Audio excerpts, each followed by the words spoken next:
Welcome to a tour of an animal cell. The cell theory states that all living organisms are composed of cells. The cell is the basic unit of life, and cells arise from pre-existing cells. Starting our tour, the first organelle we come to is the cell membrane.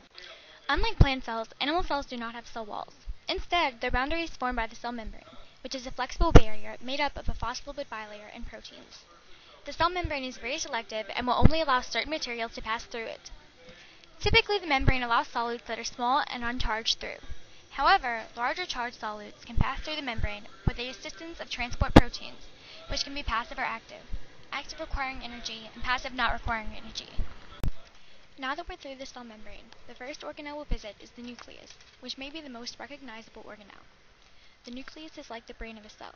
It contains most of the genes that control the cell. That smaller looking bundle in the middle is known as the nucleolus. It's the site where ribosomes are synthesized and assembled. The nucleus also contains chromatin, which is unwound DNA.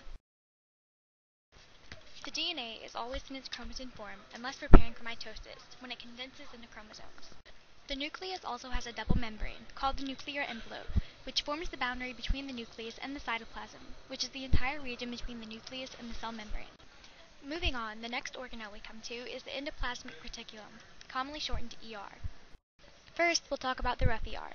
Its job is to channel proteins to transport vesicles. It also attaches carbohydrates to some proteins, and it is involved in membrane production through the vesicles. As you can see, it has attached ribosomes, which produce proteins for use outside the cell or in the cell membrane. The smooth ER synthesizes lipids, including phospholipids and steroids, metabolizes carbohydrates, detoxifies drugs and poisons, and stores calcium ions. It lacks attached ribosomes. The opposite of attached ribosomes are free ribosomes, which aren't bound to the ER, but rather are suspended in the cytosol. Free ribosomes produce proteins for use within the cell. Moving along to the Golgi apparatus. This organelle receives transport vesicles from the endoplasmic reticulum and proceeds to modify those products. It produces certain molecules, lysosomes, and secretory vesicles. Next, we come to a lysosome. A lysosome is a membrane brown sac of hydrolytic enzymes, which are used to digest food, other molecules, and cell parts. You could compare it to a stomach. Next, we have food vacuoles. They are membrane-bound sacs like lysosomes. The vacuole is used to store materials. Now we have vesicles. The two different types of vesicles are transport and secretory. A secretory vesicle carries ER products to the Golgi apparatus. Then, a transport vesicle carries the products that the Golgi apparatus modified to the cell membrane, fusing with the membrane to release the contents from the cell. Now centrioles, which are paired structures that are found in animal cells.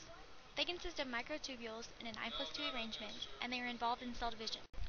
The last stop for us is mitochondria. They are the site of cell respiration, and they produce ATP from sugars, fats, and other fuels.